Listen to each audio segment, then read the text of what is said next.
Ethan woke with the kind of heavy ache that settled behind his eyes like a brick. The previous night was a blur. He remembered a late shift at the mechanic shop, a quiet house when he returned, and the way loneliness sometimes pushed him toward the bottle he tried so hard to avoid. He remembered sitting at the kitchen table, staring at the last photograph he had of Lily, his late wife, and promising himself he would do better for their son. After that, everything became fog. He pushed himself upright and rubbed his face. The house was silent. His son Caleb must still be asleep. Morning light crept through the curtains, bright enough to make him wince. He shuffled to the kitchen in search of water. But halfway through the doorway, he stopped. Someone was standing at the stove. A woman. A complete stranger. Her dark hair was tied in a loose knot and she wore simple clothes that looked borrowed from a laundry basket. She held a spatula in one hand and turned slightly when she sensed him. There was no fear in her eyes. Only calm. As if she had every right to be there. Ethan opened his mouth, but nothing came out. His voice cracked when he finally managed, "What are you doing in my house?" She lifted her hand in a gentle greeting. "Good morning. You might not remember, but I am here because you asked me to stay." His heart thudded. He searched his memory and found nothing. "I do not understand. Did I meet you last night?" "You did." Her voice held a softness that confused him even more. "My name is Mara." Ethan leaned against the counter to steady himself. The smell of eggs and bread filled the room. It was the first warm breakfast scent that had drifted through this house in months. Mara turned off the stove and moved the pan to a cool burner. "You were sitting outside on the curb when I saw you," she explained. "You looked lost and frozen in your own thoughts. You kept repeating that you could not go inside because you did not want your son to see you like that.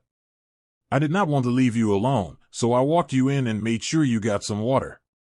Then you asked if I could wait until morning to tell you something important." He said nothing. Shame and confusion tangled inside him. He remembered none of it. She continued, "But I fell asleep on the couch before you explained what you wanted to tell me, so I decided to make breakfast until you woke. It was too calm, too gentle, too unreal."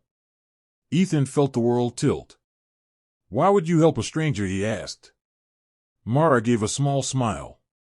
"People help people. Besides, you were crying. That can be hard to walk away from." A sharp breath escaped him. He turned his face slightly to hide the sting in his eyes. It had been a long time since anyone had witnessed his grief.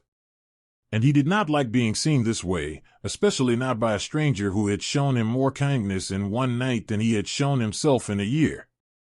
Before he could speak again, small footsteps approached. Caleb rubbed his eyes and looked at the scene with sleepy confusion. "Dad, who is that?" Ethan froze. His son had seen so much sadness, more than a child ever should. He wanted to answer with clarity, but his tongue felt stuck. Mara knelt to Caleb's height. "I am a friend of your father. I helped him get home last night." Caleb blinked at her. "Are you making breakfast?" "If you are hungry, I can make a plate for you," she said. The boy looked to his father, waiting for permission. Ethan nodded, still overwhelmed. While Caleb settled at the table, Ethan stepped closer to Mara. "You could have left," he whispered. "You had no reason to stay." She finally looked at him with something deeper in her expression. "You asked me to tell you something important in the morning. I could tell it mattered. I stayed because I wanted to keep my word." He swallowed. "What was it?" Mara steadied his face for a long moment. "I think it was not a message for me. You were talking to someone else in your mind. Someone you miss. You kept saying you did not know how to be both mother and father. How you felt you were failing. You asked if anyone would ever help you carry the weight." Ethan felt his chest tighten. The word struck him like a blow. She added, "And then you said you wished someone would just walk into your life and remind you that you are not as alone as you think." He stared at her. For a long moment, silence filled the kitchen. Mara's gaze softened. "I know I am a stranger, and I will leave once you ask me to. But before that, I want you to hear this. You are doing better than you believe. Your son adores you. And grief is not a sign of weakness. It is a sign that you love deeply. He closed his eyes.